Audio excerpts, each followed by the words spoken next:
Ya me voy.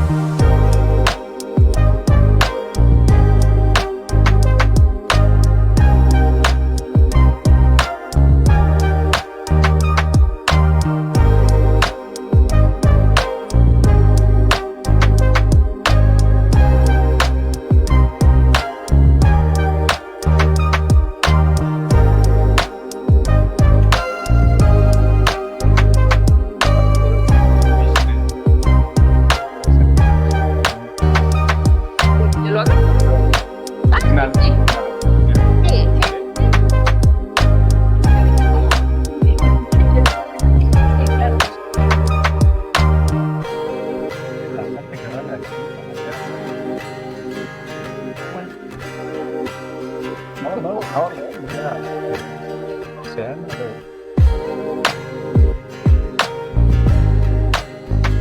qué bueno que vayan. ¿Listo? Bueno, pues muy buenas tardes, sean ustedes bienvenidos a esta que es la tercera plática de nuestro seminario de divulgación en investigación de operaciones. El día de hoy contamos con la presencia del doctor Ricardo Aceves García. Él estudió la licenciatura de Ingeniería Química en la Benemérita Universidad Autónoma de Puebla y tiene estudios de maestría y doctorado en investigación de operaciones en el posgrado de Ingeniería de la UNAM.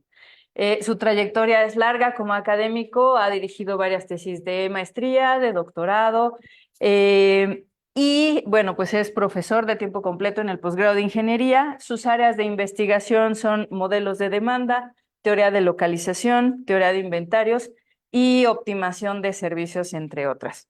Y el día de hoy nos viene a presentar la plática alternativa para medir la eficiencia de unidades de toma de decisiones. Muchas gracias, Ricardo. Los dejo con él. gracias, gracias. Sí se escucha. Sí, está bien. Hola, buenas tardes. Bien, pues oigan, gracias por estar aquí. Eh, antes de empezar, yo quisiera que meterlos a este tema, que es un tema o es una estrategia de análisis, una herramienta matemática para resolver cierto tipo de problemas. Y uno de ellos es la eficiencia de unidades productivas. Si han llevado programación lineal, recuerdan que el modelito matemático tiene unos coeficientes, ¿verdad? Antes de las variables. Bueno, pues con esta técnica podemos determinar esos coeficientes. Yo alguna vez me pregunté, bueno, ¿cómo podemos determinar eso, no?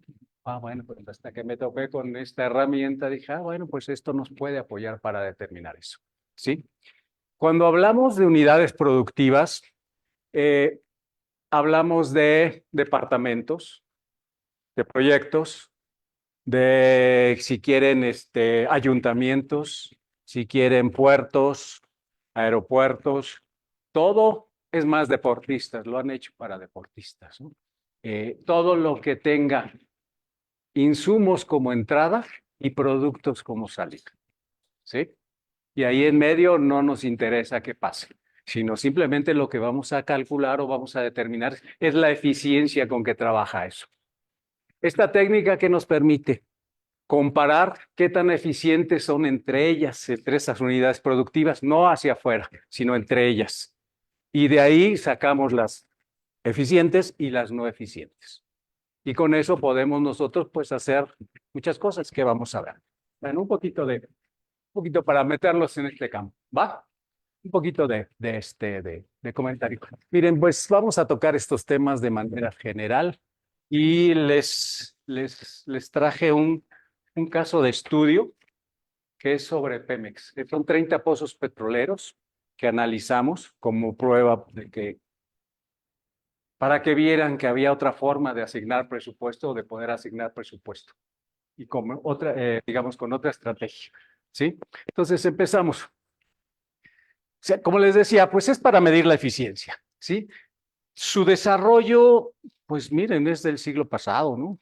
Realmente es del siglo pasado, pero lo importante es que se ha considerado y tiene mucha aplicación.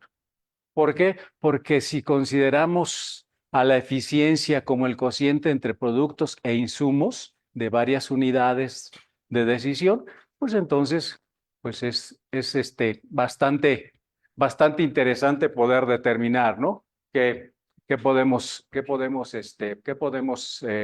trabajar o qué podemos evaluar. Desde luego, será eficiente quien produzca mayores productos, ¿verdad? A un nivel de insumo dado, o al revés, quien consuma menos recursos a un nivel de producción. Entonces, ese es el concepto de eficiencia que le metieron, que finalmente es de economía, es de microeconomía, ¿sí? ¿Cuáles son, les decía, cuáles son esas unidades de toma de decisiones? Pues ahí tienen algunos ejemplos. Todo lo que se puedan imaginar. Les comentaba que tenga entradas, que tenga insumos y que tenga productos. Nada más. ¿Va? ¿Cómo caracterizamos una unidad estas de producción? Lo que les decía, pues tiene sus entradas, tiene sus salidas y desde luego, pues la eficiencia no es más que la suma ponderada de salidas entre entradas, ¿sí? Que es algo muy sencillo, muy simple de poder determinar y que esto lo podemos representar con programación matemática, que es lo interesante, ¿sí? Desde luego hay que hacerle transformaciones porque si no nos quedaría un modelo fraccional. Y entonces, pues es complicado. Es un modelo no lineal, complicado, pero bueno, ya saben, siempre hay trucos para poder linealizarlo y sacarlo como problema de programación matemática. ¿Cómo definimos la eficiencia? Pues la eficiencia siempre va a estar en 0 y 1, los resultados que obtengamos, ¿sí? Cercanos a 0 o menos de 1, los vamos a considerar ineficientes. En 1, que son los que están en la frontera, que son los que nos trazan la isocuanta de eficiencia, esos son los únicos que van a estar ahí sobre esa posición. Y esos van a ser los eficientes para nosotros, ¿sí? Una de las actividades es, pues, primero tenemos que definir o seleccionar cuáles van a ser nuestras unidades, ¿no? De toma de decisiones. Necesitamos saber qué queremos analizar, ¿sí? Desde luego, pues acuérdense que deben ser entidades o algo donde se tomen decisiones y se transformen insumos en productos o servicios, ¿sí? Y desde luego para la elección la elección de insumos, debemos de ser cuidadosos ahí. O sea, no hay porque digamos que si analizamos toda esta estrategia, pues realmente lo interesante es esto, porque lo demás, pues ya saben, el algoritmo de solución, lo resolvemos, lo representamos y bla, bla, bla. No hay más. Pero, ¿qué unidades de decisión nos interesa analizar? Y desde luego, ¿qué cosa vamos a manejar como insumos y productos? Aquí no hay regla. ¿Qué recomiendan?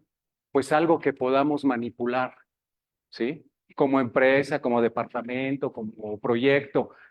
Si podemos manipular, por ejemplo, horas hombre, ¿por qué? Porque podemos aumentar nuestra planta productiva, porque podemos quitar gente, ¿sí? Podemos meter más gente. Entonces, ese tipo de insumos son los que necesitamos incluir, o desde luego la parte económica, ¿no? Que podemos meter presupuesto o podemos bajar el presupuesto.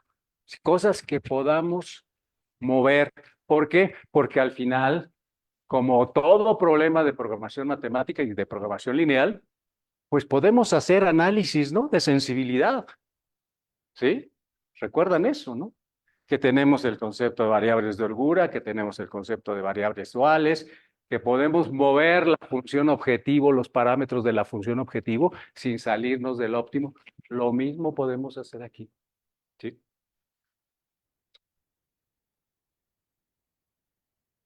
Y desde luego, pues nos dice que necesitamos datos con ciertas características.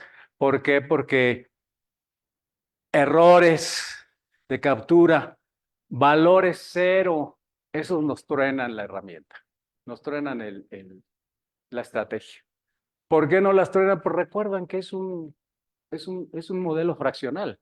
Entonces, con un cero por ahí, con un dato por ahí feo, ya, olvídenlo, tronó todo, ¿sí? Y desde luego, pues nos recomiendan que hagamos alguna validación de la información y algún análisis básico para poder determinar si nuestra información es buena. Y lo que les decía, el análisis con esta estrategia o con esta forma de obtener la eficiencia no debe tener valores de cero, ¿sí? Ni negativos, que no funciona. Va.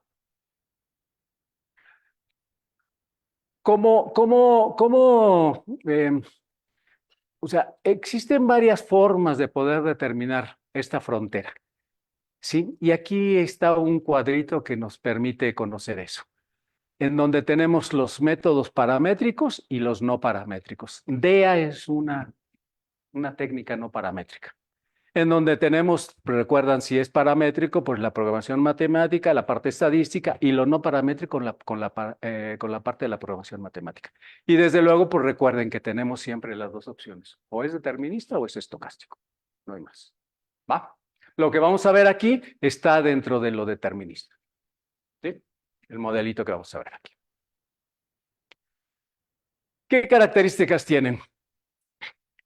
Pues le llaman también envolvente o frontera eficiente o función de producción no empírica, ¿sí? ¿Por qué? Porque lo que hacemos es eso, trazar una frontera a través de la cual se van a encontrar, recuerdan, las unidades eficientes que tienen valor de 1 y fuera de la frontera, ya sea por arriba o por abajo, las unidades que no son eficientes, que tienen valores distintos de 1, ¿sí?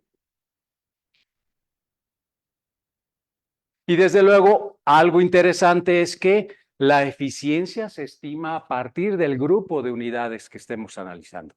No tenemos que traer una unidad o comparar hacia afuera, sino es entre ellos mismos los que están produciendo, hagan de cuenta, sucursales bancarias. Queremos determinar la eficiencia de sucursales bancarias, ¿sí? De algún banco. Entonces, solamente van a ser sucursales bancarias de ese banco, sería la idea. Y entonces comparamos y vemos qué tan eficientes son algunas de ellas y qué tan no eficientes son algunas de ellas, ¿sí? Y entonces, o sea, ¿cuál sería el siguiente paso a resolver por nosotros?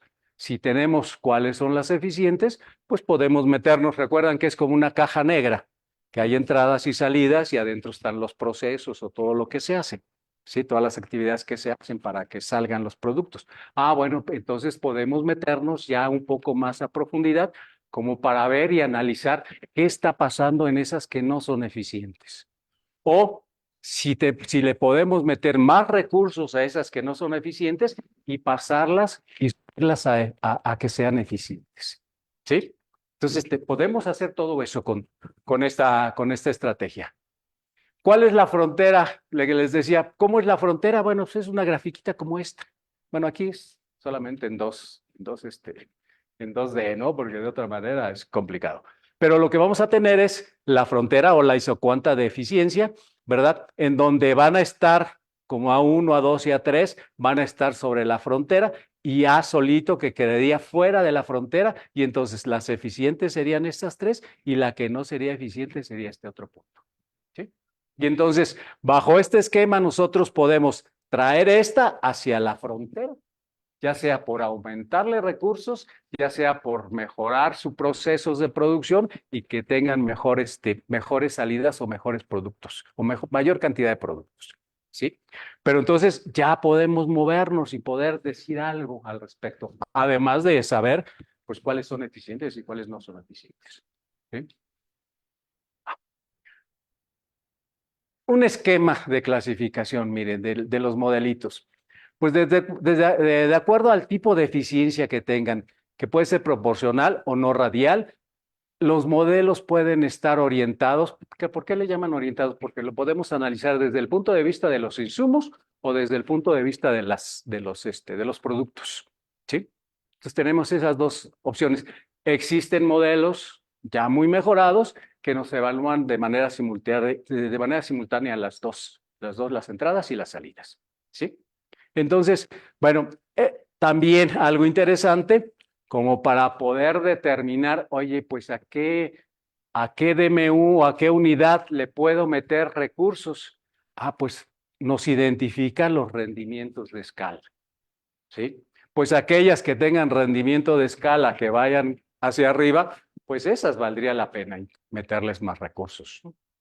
Aquellas que estén constantes, pues a lo mejor no tiene sentido porque están ahora sí que en el límite funcionando. Y aquellas que vayan para abajo, pues para nada. ¿Sí? Entonces, algo así es, o sea, todas esas posibilidades tenemos con esto, pero bueno, eso ya es a partir de interpretar los resultados, a partir de tener la eficiencia y los resultados que nos arroja el problema de programación lineal. ¿Sí? ¿Qué ventajas tiene? Bueno, pues caracteriza a cada una de las unidades mediante una única puntuación de eficiencia, que le llaman relativa, porque es con respecto a las mismas unidades que estamos evaluando, ¿sí? Al proyectarse que cada unidad ineficiente sobre la envolvente eficiente, destacan áreas de mejora para cada una de las unidades de producción, lo que les decía. Podemos moverlas, ya sea metiendo más recursos o mejorando la producción, ¿sí? O quitando recursos y con lo cual podríamos llegar a ser más eficientes. Ya ese análisis ya queda después de que tengamos la información. Y desde luego es una técnica no paramétrica, ya que no supone ninguna forma funcional de la relación entre entradas y salidas, ni supone una distribución de la eficiencia. O sea, no necesitamos conocer si existe algún tipo de relación entre ellas. Y desde luego maneja no solamente una entrada o dos entradas, puede manejar varias entradas y varias salidas. Y desde luego algo interesante es que no deben estar en las mismas unidades de medida las entradas y las salidas. Podemos tener peras en las entradas y en la salida otra cosa. Va. Entonces, eso también lo hace interesante. Debilidades. Pues en este caso les voy a presentar, que es los modelos básicos, por la aproximación determinista. ¿Sí? Aunque ya existen modelos para incorporar la parte estocástica, la parte aleatoria. ¿Sí? Igual lo que le decía, pues la incertidumbre no está. Lo que les comentaba también, es sensible a la existencia de observaciones extremas. Entonces ahí sí se pierde un poco. Y desde luego toda desviación respecto a la frontera es tratada como ineficiencia, lo que puede derivar en una sobreestimación de la misma. Bueno. ¿Cuáles son los modelos básicos? Miren, los modelos básicos, el primero de ellos le llaman rendimiento de escala constante y se conoce normalmente con el modelo CCR por las siglas, las consonantes de los que lo hicieron, ¿no? Y si es del 78. Una variante después, que es interesante, es lo que le llaman el rendimiento de escala variable. Igual, pues se conoce como modelo BBC por los autores, ¿sí? ¿Cuál es la diferencia entre estas dos? Que cuando tenemos rendimiento de escala variable, metemos una restricción de convexidad. Y con eso transformamos el rendimiento a escala constante en un rendimiento variable. ¿Va? Entonces, bueno, vean cómo todo lo que hemos visto por ahí de programación lineal, programación matemática, bueno, pues no es más que eso, ¿sí? ¿Okay? El rendimiento a escala constante no es más que esto, una recta, ¿verdad?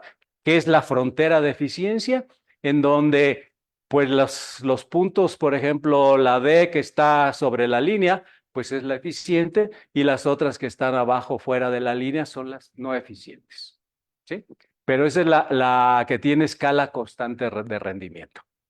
Desde luego les decía que existen aquellas con rendimiento variable, lo vamos a ver, ¿no? ¿Cuál es el modelito original? Pues es este, que no es más que un modelo fraccional, ¿sí? ¿Qué estamos evaluando aquí? La eficiencia. ¿Recuerdan cómo era el concepto de eficiencia?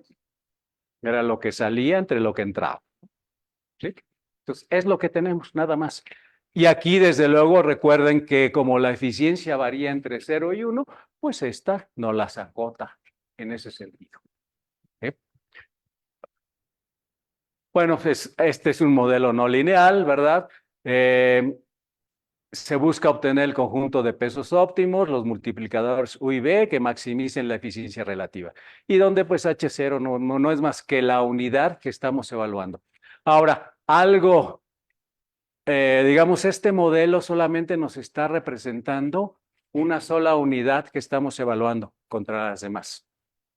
Si queremos evaluar las demás unidades y saber su eficiencia, pues entonces tendríamos que correr el modelito n veces. ¿Va? Digo, ya, ahora se hace muy rápido, se puede automatizar y sin problema. ¿Vale?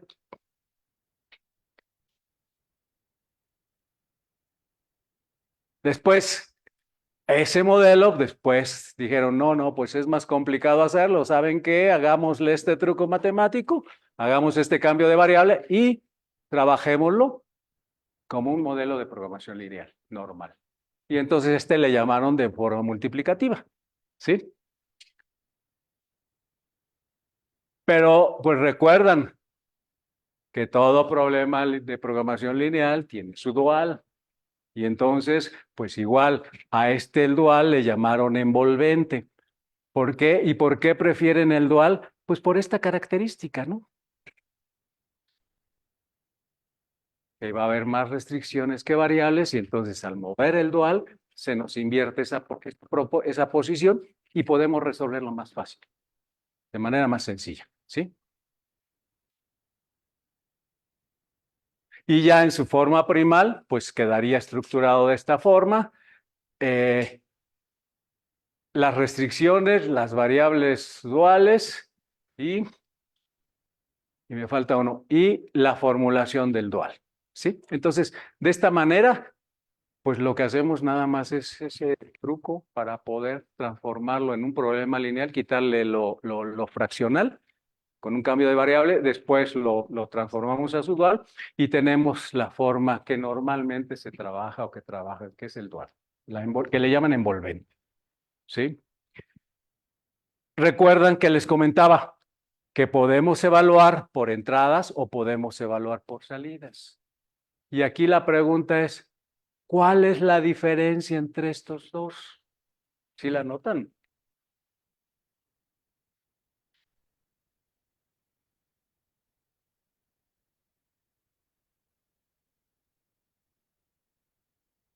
Punto de examen, ¿eh? Ah, no es cierto.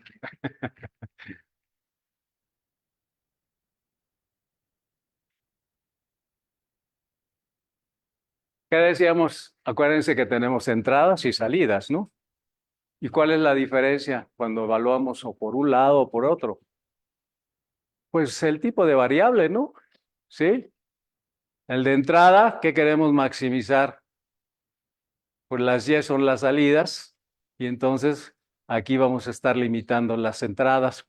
Y para salidas, pues lo único que cambia es que ahora las X van a ser, representan nuestras entradas y las Y representan nuestras salidas. Ese es el único cambio. ¿Va? Ahora, algo interesante que les decía, que este mismo modelo, si le ponemos aquí una restricción de convexidad, lo hacemos ya no constante, sino de rendimiento variable. ¿Sí? Y bueno, lo vemos. Ok, el de escala variable. Ahora, miren, el del de escala variable, su frontera tiene esta forma, curva, en donde les comentaba, bueno, los que están sobre la frontera son las eficientes y los que están fuera de la frontera son los no eficientes. Y recuerden que estos los podemos traer a la frontera para hacerlos eficientes, ¿sí? De alguna forma. Entonces dice que cuando asumimos rendimientos variables, pues el BCC trabaja con retornos, o sea, digamos que es el cambio que se le hizo al primer modelito que trabaja con retornos de escala constante, ¿sí? ¿Qué significa esto de variable? Pues que si le aumentamos un insumo, una unidad de insumo, en la salida podemos tener una unidad o menos de una unidad o más de una unidad, ¿sí? En cambio, con el otro no, con el otro aumentábamos una unidad y teníamos una unidad. Deberíamos de tener una unidad de salida. ¿Y esto qué nos permite? Pues nos permite rendimientos a escala constantes, crecientes y decrecientes. ¿Qué les decía? Que si tu proceso productivo o lo que está dentro de tu caja negra es decreciente, pues no le metas más recursos, ¿no? Porque no vas a hacer nada. Mejor métete a revisar qué está fallando. Pero si lo tenemos creciente, entonces sí, ¿sabes qué? Aprovecha, porque entonces esto necesita más recursos para que jale mejor. Si es constante, constante van a ser aquellas que están en la frontera. ¿Sí? Nada más. Y les decía que el BCC, pues es la variante más destacada del CCR, y lo único que con lo que lo transformamos es meterle una restricción de convexidad, de esta forma, ¿sí? No hay más. Si recuerdan cómo es el cuento de la convexidad, ¿no? ¿Sí? ¿O no? ¿No? Bueno, igual, pues su formulación viene desde la fraccional, a través de un cambio de variable lo podemos volver como un problema de programación lineal que le llaman multiplicativa, y desde luego pues lo podemos transformar a través del concepto de dualidad, lo podemos transformar en el que llamamos de envolvente, o el problema dual, ¿no? De todo este que traemos. Y entonces, pues la forma envolvente sería esta, donde les decía, esta es la restricción que nos hace que sea de escala variable, ¿sí? La de convexidad. Y desde luego, algo interesante es que con estos valores nosotros podemos determinar qué tipo de rendimiento tiene, ¿sí? Y eso al final nos permite tomar decisiones. Igual, para entrada y para salida, pues los modelos, lo único que cambia es el tipo de variable que estamos analizando. Si es entrada o es salida. No hay más. A ver, el caso de estudio. Pemex. Pues ya saben que Pemex es el que le aporta más dinero a la economía de México, ¿no? Tiene actividades a lo largo de toda la cadena de hidrocarburos, en exploración y extracción, en procesamiento de gas natural, refinación de crudo, síntesis de líquidos del gas y petroquímicos, recolección, tratamiento, almacenamiento y transporte y comercialización. Pemex hace todo. Es una empresa que hace todo, ¿sí? Tiene 4, digamos, subempresas, por llamarlas así, lo que llama exploración y producción, transformación industrial y fertilizantes. Exploración y producción, PEP, es la que nos facilitó la información. Tiene 230 campos de producción, o le llaman también asignaciones petroleras, que tienen alrededor de 7,671 pozos en explotación, 232 plataformas marinas, ¿verdad? Que en su conjunto generan estos 1,870 miles de barriles diarios de crudo y condensados y 4,847 millones de pies cúbicos diarios de gas.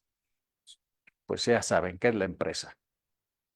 Es la empresa fuerte, ¿no? De México. Algo importante, bueno, ¿cómo están realizando la jerarquización para asignarles presupuesto? ¿Qué hace Pemex? ¿Qué estaba haciendo Pemex? Pues utilizaba un conjunto de indicadores financieros, que son estos: valor presente neto, eficiencia de la inversión, el punto de equilibrio, flujo de efectivo, valor presente de la inversión, valor presente de gastos de operación y mantenimiento. ¿Qué hacía? Los estimaba, los determinaba y después realizaba una ponderación para jerarquizar las DMUs. Las DMUs son los pozos petroleros o las asignaciones, ¿sí? Y desde luego con eso, pues las ranqueaba y decía, bueno, pues del 1 al VAP le asignamos el presupuesto. ¿Cuánto? Pues ellos definían cuánto. ¿Va? Y entonces, ¿qué problemática se genera con eso? Bueno, algunos campos, asignaciones que por sus bajos niveles de producción o por el resultado del indicador se descartaban o se limitaban en la asignación del presupuesto. Asignaciones a las primeras posiciones del indicador que pueden ocultar sobreinversiones, altos gastos de operación, malas prácticas, corrupción y todo lo que ustedes quieran, ¿no? Porque pues, eran las que más recursos tenían, ¿sí? Con base en la jerarquía que hacían ellos, pues colocaron, bueno, es una gráfica de la, ¿cómo se llama? De la jerarquía que hacían ellos con sus indicadores económicos. Entonces los ponderaban, sacaban su fracción y entonces de ahí ya hacían su ponderación, su ranking. Y con base en eso, pues le metían el dinero al presupuesto. ¿Qué propusimos nosotros? ¿Sabes qué? Veamos qué tan eficientes son los pozos, ¿no? Veamos si son eficientes o no son eficientes. O cuáles son los eficientes y cuáles son los no eficientes. Y con base en eso, pues asignales presupuesto. Entonces, usamos el BCC, el de rendimiento variable, ¿verdad? ¿Sí? Y desde luego enfocado a las entradas. ¿Por qué a las entradas? Porque es el presupuesto que Pemex le asigna a los distintos campos petroleros o a los pozos petroleros. Eso se puede manipular, ¿sí? O sea, se puede mover. Le pueden quitar o le pueden aumentar, ¿sí? ¿Cuáles son los datos de entrada y de salida que propusimos? Bueno, pues la inversión y los gastos de operación. Y desde luego, pues las salidas que va a ser pues, la producción de los pozos petroleros en cuanto a aceite y gas. ¿En qué está? Pues en miles de millones de pesos. Es así. ¿Sí? Entonces, un 10% que se le ahorre, pues es un montón de dinero, ¿no? ¿Qué resultados obtuvimos al correr esos 30 pozos petroleros? Pues obtuvimos, miren, la eficiencia, aquí viene, ya clasificado. Desde luego, como todo problema de programación lineal, tenemos variables de holgura, ¿sí? Además, tenemos el peso de los factores, qué tanto influyen, ¿sí? Estas entradas en la salida. Y desde luego, acuérdense, el rendimiento. Y aquí pues podemos decir, ¿sabes qué? Este que va para abajo, que tiene un rendimiento no creciente, pues ni le metas. No tiene sentido. ¿Okay?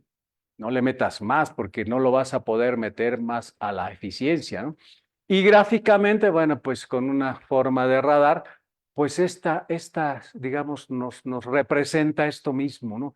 Estos valores de eficiencia, pues están representados en esta gráfica. ¿Cuáles son? En este caso salieron 7 pozos petroleros como eficientes. Algunos, miren, pues por ahí muy cercanos también, pero bueno, no están en la frontera. Entonces estos tal vez valdría la pena subirlos a la frontera. Si no hay algo interno que lo impida. Y desde luego, pues miren, hay pozos con menos del 50% de eficiencia que están trabajando. ¿Sí? Pero miren, aunque están bajos en eficiencia, pero bueno, su rendimiento puede ser hacia arriba, es positivo y va creciendo. Entonces, puede ser que sea algo por ahí en cuanto a los recursos que poder incrementar su eficiencia. Bueno, ok, hasta ahí está bien, ¿no? Ya obtuvimos la eficiencia, está padre. Entonces, ¿qué hicimos después? Bueno, pues comparamos contra el análisis que ellos hacían. Esto es el análisis que hace Pemex con su ponderación, ¿sí? Y estos son los resultados que obtuvimos a través de DEA. Si ustedes ven, 3 de los que están rankeados en la eficiencia 1, en la frontera de eficiencia, pues uno está en la posición 16, otro está en la posición 15, otro está en la posición 27 y otro está en la posición 28, siendo que son de las asignaciones petroleras más eficientes, ¿sí? En cambio, vean algunos que ellos tienen dentro de de los 7, digamos, para compararlos con los eficientes, los 7 que están rankeados en las posiciones, pues vean, algunos tienen una eficiencia del 74%, otros del 85%, ¿sí? Algunos sí están por ahí muy cercanos, pero cuántos son los que realmente son eficientes y están en una buena posición con respecto a la jerarquía que le da Pemex. Pues solamente son 4, no son 3, estos 3, ¿sí? Nada más, ¿va? Y entonces con esto, pues se les propuso, oigan, pues hagamos mejor este tipo de análisis. Y con eso podemos determinar cuáles son realmente eficientes de esos campos petroleros o de esos pozos petroleros y cuáles no son eficientes. ¿Sí? Pero después decíamos, bueno, ok, ¿qué pasa si hacemos un poco de análisis de sensibilidad? ¿Recuerdan qué nos representan las variables de holgura en programación lineal? ¿Qué nos indican? ¿Qué queda ahí en esas variables de holgura? Oh, ¿eh? Pues lo que sobra, ¿no? Para el óptimo, por lo que tenemos un recurso y lo que no se utiliza, pues queda ahí en la variable de holgura, ¿no? ¿Sí? Para que, pues para llegar al óptimo, porque no se requieren más y lo que ustedes quieran, ¿va? Y entonces, aquí podemos hacer una mejora usando lo que queda en las variables de holgura. Acuérdense que son miles de millones de pesos, ¿sí? Un montón de dinero. Y entonces, si nos queda en variables de holgura una cantidad razonable, dice uno, wow, pues esto lo podemos canalizar a lo mejor para para otros pozos petroleros, para otras unidades de producción. O de plano no lo gastamos, lo que sea. ¿Sí? Y desde luego, ¿cómo hacemos eso? Bueno, pues recuerden que existe una definición de eficiencia de Pareto-Kopman, que significa que una DMU, una unidad de producción, será eficiente si y solo si está en la frontera. Y todas las variables de holgura son 0. En caso contrario, entonces la unidad de producción no es eficiente. ¿Va? Y entonces en el óptimo, ¿qué pasa? Si tenemos una holgura positiva, entonces podríamos incrementar la salida de esa unidad en esta cantidad en lugar de que solamente nos dé esto. ¿Sí? ¿Y qué pasa también si en el óptimo, si la holgura es positiva, entonces podemos disminuirle a la entrada recursos, a la entrada ahí, ¿verdad? De esta manera y en lugar de usar lo que estamos usando. ¿Sí? Y desde luego hay otra forma, lo que le llamamos la mejora proporcional de acuerdo a la reducción radial. ¿Qué nos representa teta? Pues es la puntuación de la eficiencia de las que no están en 1, ¿sí? Y X, ¿qué cosa es? Pues el vector de entradas de esa unidad. Y entonces, ¿cuánto le podemos reducir a esa entrada? Esta cantidad, ¿para qué? Podamos mejorar la eficiencia de ese tipo de unidad, ¿sí? Y entonces, por ejemplo, para Pemex, ¿qué fue? Pues el gasto inicial son totales, ¿eh? El gasto de inversión son 2 millones, acuérdense que son miles de millones de pesos, ¿no? El gasto de operación es esto, lo que es en total es esta cantidad. Por holgura, ahorro en holgura, fueron 217,606 miles de millones de pesos. Y por radial, por mejora radial, pues fue 1,018,981 miles de millones de pesos. Entonces, en total, ¿de qué estamos hablando? Pues casi de un 20, bueno, no, casi de un 29%, ¿verdad? Que puede mejorarse, que puede ahorrarse Pemex o puede redistribuir Pemex en aquellas que no son eficientes para volverlas eficientes. Pero ¿cómo podemos saber a cuáles les debe meter Pemex esto que está por ahí de sobrando? Recuerdan que tenemos rendimientos de escala constantes hacia abajo y hacia arriba. Entonces, les vamos a meter pues aquellas que tengan rendimientos de escala positivos, ¿no? Que vayan hacia arriba, ¿sí? Porque sabemos que si les inyectamos, pueden mejorar su producción, pueden obtener más recursos, ¿sí?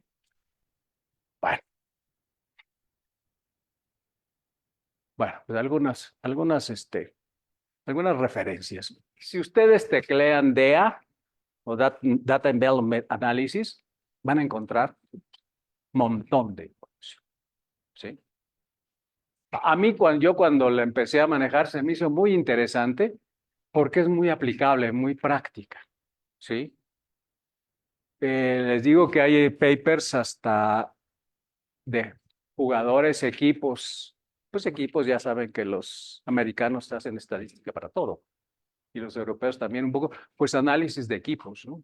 De qué tan eficientes son, de jugadores, de qué tan eficientes son, ¿sí? Y no se diga de otras cosas, ¿no?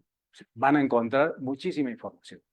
Y además, no solamente se ha quedado en estos dos modelitos, estos dos son los básicos, ¿sí? Pero, por ejemplo, ya a la cadena de suministro, antes la evaluaban eslabón por eslabón y luego promediaban y esa era la eficiencia de la cadena de suministro. Ahora no. ¿Por qué? Porque hay interrelación entre los eslabones, hay comunicación, ¿sí? Hay intercambio y entonces eso se quedaba fuera. Bueno, pues ya se desarrolló un modelo que incorpora ese tipo de entradas y de salidas para evaluar toda la cadena de suministro. Y claro que da un valor distinto, ¿no?, en eficiencia, ¿sí? Entonces, bueno, por mi parte sería todo, ¿eh?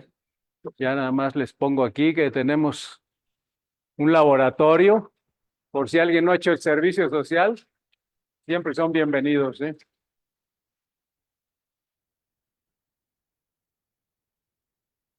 Bueno, muchas gracias al doctor Ricardo.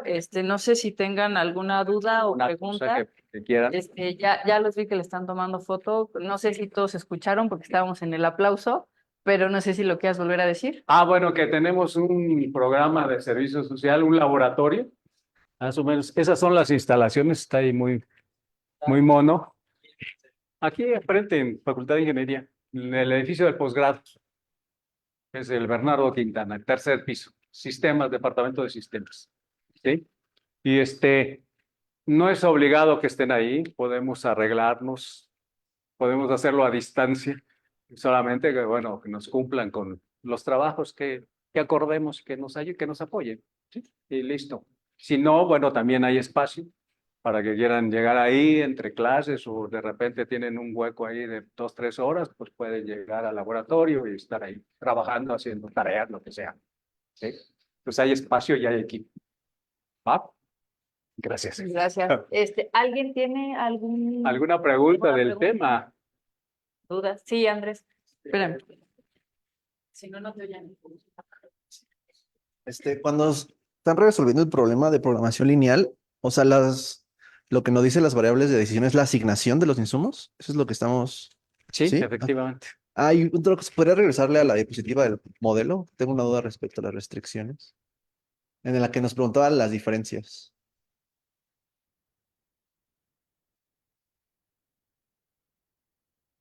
¿Está? No. Esa ¿Está? es. Está, Ajá. ok. La segunda restricción, la que está igualada a 1, es esa para que es para que esté en la frontera el punto. Exacto, acuérdense Ok, que no se tienen que salir el valor está entre 0 y 1. ok, Sí, ok. nada más. Es todo. Sí. Sí. Gracias. ¿Alguien más tiene alguna pregunta? ¿No? ¿No tienen más comentarios? Bueno, mientras se animan, yo voy a leer los comentarios que hay en Facebook. Ángel Guillermo Cocabalta nos comenta insumos y productos que estén bien relacionados, ¿no? O sea, lo puso entre comillas. Un comentario, pero. Ok. Cristian Rojas nos manda saludos desde Perú, dice que buena charla. Ángel nos hace otro par de comentarios y dice, sería interesante la explicación de la función objetivo fraccionaria con base al concepto de eficiencia y productividad. No sé si quieras o lo dejamos como comentario. Ok. Y nos vuelve a hacer otro comentario que dice, también sería interesante que explique el truco matemático que linealiza el Ya, modelo. claro. Eso mejorará la interpretación de los resultados y por lo Ok. tanto el análisis de sensibilidad. Entonces, bueno, esos los comentarios de Ángel. No sé si Está bien. tengas algún. Bueno, sí, sí, si quieres le comentamos algo. Ah, bueno, tú tienes. Ok. Sí, sí, desde luego. En cuanto al primer comentario era sobre la función, ¿verdad? Pues finalmente no es más que la eficiencia, el concepto de eficiencia, que es insumos entre productos, ¿sí? No hay más. Y después lo que hacemos es un cambio de variable, ¿para qué? Pues para eliminar el cociente, o más bien el cociente quitarlo y meterlo como una restricción, ¿sí? Y lo que generamos con ese truco, pues son una serie de parámetros que nos van a poder indicar que es otro de los subproductos de la solución, qué recursos tienen más influencia sobre la producción, ¿sí? ¿Cuál de los insumos que tiene, en este caso si lo estamos viendo por insumos, cuáles de esos insumos son los que más le aportan a lo que está haciendo esa unidad? ¿Va? Pero ya eso es a la salida del resultado. Y pues no sé qué más. Y bueno, tenemos otro comentario y pregunta de Cristian. Dice, qué buena exposición. ¿Cómo se garantiza o se puede manejar la homogeneidad en los DMUs de los pozos? Esa es la primera. Y hay otra, ¿te las digo las dos? Bueno, la primera, pues realmente recuerden que lo que necesitamos es determinar, además de las DMUs, sus recursos, los recursos, las entradas y las salidas, ¿sí? Y entonces, ese es digamos, ¿cómo llamarle? El punto importante de todo esto. ¿Qué defino como entradas y qué defino como salidas? Hay reglas nada más del número. No, pues no metas tantas, no te pases de tanto, porque entonces ya se vuelve un caos el modelo. Pero como para decir, meto mano de obra, meto dinero, meto equipo, ¿qué meto? ¿Y qué voy a poner como salida? Órdenes de trabajo, equipos reparados, dinero que ingresa al banco, por llamarlo así, ¿sí? Hay recomendaciones muy genéricas que nos dicen si estamos analizando, por ejemplo, por entradas, y vas a poder mover tus recursos de esas entradas, puedes moverlos, pues mételo como entrada. Si no puedes moverlos, resulta que para qué lo metes como entrada si no vas a poder hacer análisis de sensibilidad, porque nada más vas a obtener tu dato de eficiencia y ya. Pero aquí lo que hay que exprimir todo lo que nos puede dar la programación lineal, como subproducto, como subresultados, ¿sí? Entonces no hay una regla, sino pues ya se deja pues a la experiencia, a la expertise, a lo que uno lee, va leyendo, cómo van resolviendo las cosas, qué variables tomaron y dieron mejores resultados que otras, y no hay una regla para eso. Y la última pregunta de Cristian dice, ¿es recomendable trabajar con una gran cantidad de DMUs o qué sugerencias se podrían hacer? Y da las gracias, Cristian. Bueno, de DMUs podemos tener una buena cantidad porque lo que vamos a hacer va a ser comparar entre ellas, ¿sí? Donde hay digamos, una regla empírica, es en la cantidad de entradas y salidas. ¿Para qué? Para que no mandemos muchas DMUs a la frontera y resulte que no sean tan eficientes como de veras deberían de ser, ¿sí? Porque no hicimos una buena selección de insumos y de productos, ¿sí? Entonces, de DMUs, pues lo que les aguante el programa, el Excel si quieren, que les aguante porque se puede resolver con Excel, muy fácil, ¿sí? Entonces, en ese sentido. Pues muchas gracias. ¿Ustedes tienen aquí alguna pregunta? ¿No? Bueno, pues entonces Les damos las gracias a Ángel y a Cristian por sus comentarios y sus preguntas. Ángel dice que perfecta respuesta. Felicitaciones. Gracias. De nuevo, gracias Ricardo No, por gracias estar a aquí por- y gracias a ustedes, gracias a los que nos ven desde Facebook en la transmisión y a ustedes, por supuesto, que están aquí en la sala con nosotros. Nos vemos regresando de vacaciones, les vuelvo a enviar la información para que regresemos a estas pláticas. Muchas gracias. Gracias, Ricardo. No, gracias a ti, gracias, Hasta luego. gracias por estar aquí.